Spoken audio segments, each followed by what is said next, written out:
Hello everyone, hopefully তোমরা সবাই খুব ভালো আছো, সুস্থ আছো। আর শুভদীপ আর আমিও বেশ ভালো আছি। সকলকে হ্যাপি সানডে। আজকে সানডে তো আমাদেরও ছুটি, আর হোপফুলি সবারই ছুটি। তো আজকে হচ্ছে বাড়িতে সারাটা দিন কাটানো। তবে হ্যাঁ, শুভদীপ একটু পার্সোনাল কাজে বেরোবে। সকালবেলা আজকে একটু আগেই ঘুম থেকে উঠেছি, মানে ওই 1 ঘন্টা মতো হয়ে গেছে। তারপর তোমাদের সাথে ভিডিওটা স্টার্ট করলাম। বাজে এখন প্রায় 8:30 মতো। তো চলো আজকের ব্লগটা ঠিক এখন থেকে স্টার্ট করছি। তো তোমরা অবশ্যই শেষ পর্যন্ত দেখতে থাকো, আর ভালো লাগলে লাইক, কমেন্ট অ্যান্ড শেয়ার করে দিও।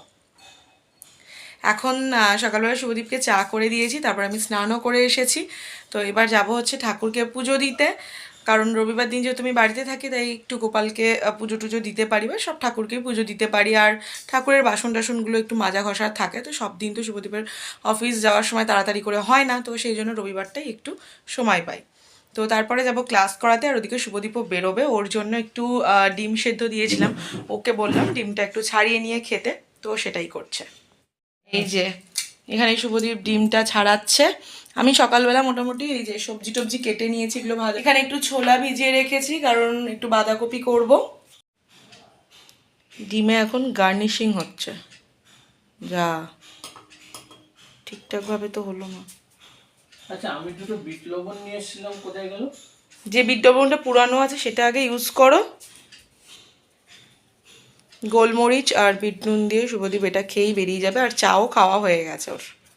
একটু বাঁধাকপিকে ভাপিয়ে রেখেছি, কারণ ভাপিয়ে নিলে একটু গন্ধটাও কেটে যায় আর বেশ ভালো হয়। তো সেই জন্য একটু ভাপিয়ে রাখলাম। এটাকে জল ঝরতে দেব, পরে আমি বেরোবার আগে দিয়ে যাব। আর এটা হচ্ছে আমাদের কালকের হবে, কালকে সোমবারে আমাদের নিরামিষ হবে কালকে। তো নিরামিষ মানে কালকে হচ্ছে শ্রাবণ মাসের সোমবার, সেই জন্য শ্রাবণ মাসের সোম আর শনি দুটো দিন আমরা একটু মানছি, মানে গত বছরও মেনেছি, এবছরও তাই। তো সেই জন্য বাঁধাকপিটা একটু ছোলা দিয়ে করলে নিরামিষ হবে, যেটা আমরা কালকে আমাদের লাঞ্চে নিয়ে যেতে পারবো। ঠাকুরের বাসন টাসনগুলো মেজে নিচ্ছি একটু, ওই লেবু দিয়ে কাদা একটু মাটি দিয়েছি আর সার্ফ একসাথে করে একটু সুন্দর করে নিয়ে মেজে নিচ্ছি।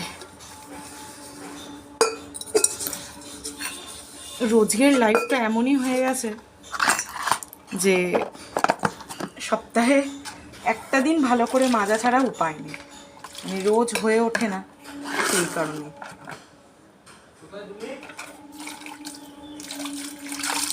এই তো এখানে বাইরে বৃষ্টি পড়ছে, এখানে শুভদীপ ব্যাগ ট্যাগ গুছিয়ে ছাতা নিয়ে এখানে বসে ফোন দেখছে, কারণ ওর এখন বৃষ্টির জন্যও বেরাতে পারছে না, ওই জন্য ও এখন ওয়েট করছে। চলো আজকে তোমাদের সঙ্গে একটা নতুন জায়গায় শেয়ার করি।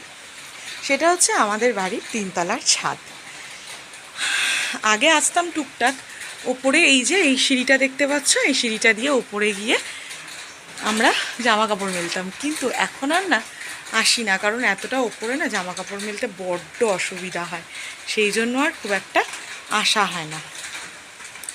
নিচেই মেলে দিই, কারণ বাড়িতেও থাকি না, খুব প্রবলেম হয়ে যায়। আর এইখানে পুরোটাই ক্রেডিট গোজ টু কাকিমা, মানে আমাদের বাড়ির মানে কাকিমা, যে বাড়িতে আমরা থাকি সেই বাড়ির কাকিমা এত যত্ন করে এত সুন্দর করে এই বাগানটা তৈরি করেছে, সেটা সত্যি তোমরা না দেখলে বিশ্বাস করতে পারবে না। কাকিমা এমনিতেও এত ভালো মনের মানুষ, আর এত সুন্দর এত যত্ন করে গাছগুলোকে তৈরি করে, মানে সত্যি না দেখলে বিশ্বাস করার না। কাকিমা এত গাছ তবুও গাছ কেনার শখ ইচ্ছা কিন্তু কম নেই, কিন্তু মানুষটা সমস্ত কিছু সংসারের কাজ বাজ সেরে প্রচুর সময় দেয় একটা গাছ, মানে বাড়িতে একটা ছাদ বাগান করলে যে কতটা খাটতে হয় সেটা যাদের আছে তারাই জানে। তো কাকিমার হাতে সম্পূর্ণ এই বাগানটা পুরো তৈরি করা, এরকম এই রেলিং দিয়ে স্টার্ট করে চারিদিকে, আবার নিচেও আছে কত রকমের গাছ, সে টগর গাছ হোক, জবা গাছ হোক, এত সুন্দর সুন্দর ফুল ফোটে না, তোমাদেরকে মানে ভাবলাম আজকে একটু দেখাই, কারণ আমিও আজকে একটু পুজোর জন্য ফুল নিতে এসেছি। প্রত্যেকটা ফুল এত সুন্দর দেখতে, কি বলবো। যদি কোনো সময় মন খারাপ থাকে, অবশ্যই যদি এখানে আসা যায় না, মনটা আরও ভরে যাবে। কি সুন্দর দেখো রজনীগন্ধার স্টিকটা হয়েছে, সত্যি অভাবনীয়, অসম্ভব সুন্দর। আমার তো এরকম বেশ ভালো লাগে, যদি কখনো ভবিষ্যতে সম্ভব হয় ডেফিনেটলি আমি একটা সময় চেষ্টা করব নিজের মতো করে এরকম বাগান তৈরি করার। দেখো এখানে কি সুন্দর, এগুলো সব মিনি জবা, কি সুন্দর দেখতে, কালারটা কি অপূর্ব। আর এই একটা জবা ফুল দেখো কি অপূর্ব দেখতে, একদম সিঁদুর সিঁদুর কালার। একটা নাকচম্পা গাছ, এই গাছটাতেও দেখো কত ফুল ধরেছে, কি সুন্দর দেখতে লাগছে। এখানে বলতে গেলে কাকিমার প্রত্যেকটা গাছ কাকিমার প্রাণ, কাকিমার অন্তর, কারণ প্রত্যেকটা ফুল গাছকে কাকিমা এত যত্ন করে তৈরি করে, সেটা সত্যি মানে শেয়ার করার মতো। কি সুন্দর জবাগুলো হয়েছে। নিজের গাছের ফুল দিয়ে ঠাকুরকে পুজো দিতেও বেশ ভালো লাগে। এখানে সাদা জবা, খুব সুন্দর ফুলগুলো। কাকিমা প্রথমত একটা খুব ভালো মনের মানুষ, আমাদেরকে এতটাই ভালোবাসে, একদম নিজের ছেলে মেয়ের মতো ভালোবাসে। আমরা এখানে মনেই করি না যে আমাদের নিজের কেউ নেই, সত্যি আমরা মনে করি সবসময় আমাদের বাড়িতে নিজের কেউ আছে। এখান থেকে আমি কটা ফুল নিয়ে যাই, কাকিমা বলে, সব সময় বলে যে একটু ফুল নিয়ে যেতে পারো না, তোমরা পুজো দেবে, কিন্তু হয়েই ওঠে না, মানে ওই আর কি সকালবেলা তাড়াতাড়ির মধ্যে হয়ে ওঠে না।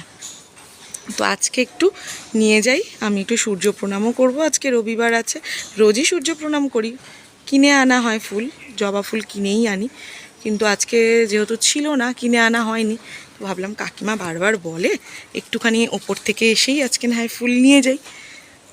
কি ভালো লাগে নিজের গাছের ফুল সুন্দর করে পুজো দেব, কত সুন্দর সত্যি। এরকম ফুল গাছ নিয়ে মেতে থাকলেও সময়টা কত ভালো কেটে যায়, কত সুন্দর সময় কাটে, কত ভালো লাগে। সমস্ত কিছুর মধ্যেই একটা ভালো লাগা থাকে। ফুল তুলে এনে মায়ের চরণে দিয়েছি, মা ভবতারিণীর চরণে, আমার ঘরের মাকে। এখানে জগন্নাথকে দিয়েছি, ওই সব রকম মিলিয়ে আর কি। এখানে লক্ষ্মী ঠাকুরের ঘটে, শিব ঠাকুরের মাথায়, এখানে গোপালকেও একটা নাকচম্পা সাদা দিয়েছি, আর এখানে এই যে শিব বাবাকেও দিয়েছি। তো কাকিমাও তো দেবে, তাই কাকিমার জন্য রেখে আমি অল্প একটু ফুল নিয়ে এলাম।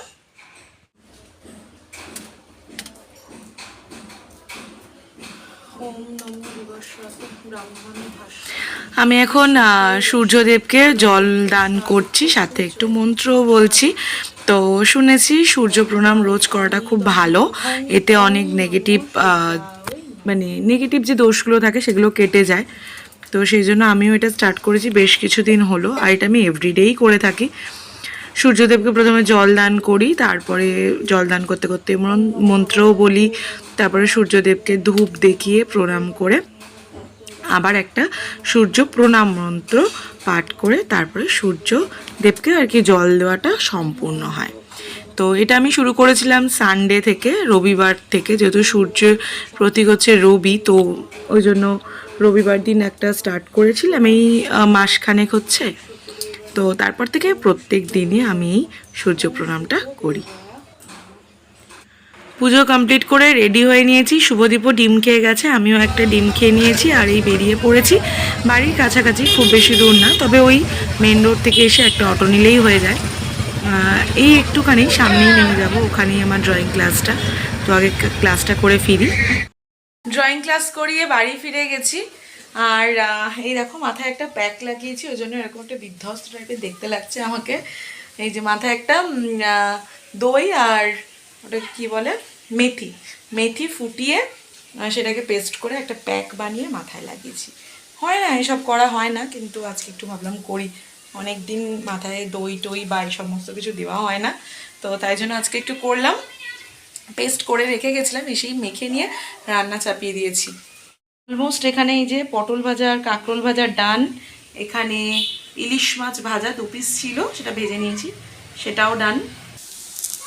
আর এখানে এই যে কচু শাক হচ্ছে ইলিশ মাছের মাথা দিয়ে, কে কে পছন্দ করো অবশ্যই জানিও, হোপফুলি বাঙালিরা তো ভীষণ প্রিয়। তো শুনি অনেকেই আবার বাঙালি হয়েও ইলিশ মাছ পছন্দ করে না, কিন্তু ম্যাক্সিমামটাই পছন্দ করে, 95% পছন্দ করে।